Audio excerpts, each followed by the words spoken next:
Cricket ছাড়ার পর যেই প্লেয়াররা এখনো ক্রিকেট চালিয়ে যাচ্ছেন তাদের মধ্যে অন্যতম হলেন ইরফান পাঠান ও ইউসুফ পাঠান। এই দুই ভাই এখন প্রাক্তনীদের লিগে খেলছেন। ইরফান পাঠান অবশ্য ক্রিকেট খেলার পাশাপাশি ধারাভাষ্যও করেন। অন্যদিকে ইউসুফ পাঠান এখন লোকসভার সংসদ।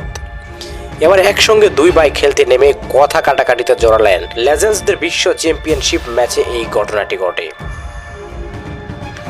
ভারত ও দক্ষিণ আফ্রিকার প্রাক্তনীদের দলের মধ্যে ম্যাচ হচ্ছিল।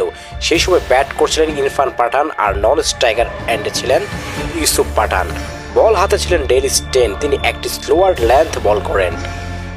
ইরফান পাঠান স্লগ শট মারতে যান, তবে বলটা তার ব্যাটের টপ এজে লাগে, সরাসরি সেটা যায় লং অফের দিকে যায়, কিন্তু দক্ষিণ আফ্রিকা দলের প্লেয়ার ক্যাচ নিতে পারেননি।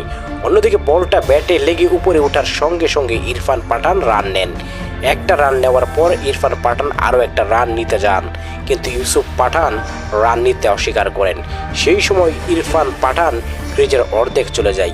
ইউসুফ রান নিতে অস্বীকার করায় ইরফান আর ক্রিজে ফিরতে পারেননি, ফলে রান আউট হন তিনি।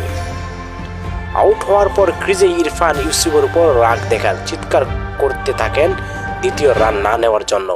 এরপর রাগে গজরাতে ক্রিজ ছাড়েন ইরফান।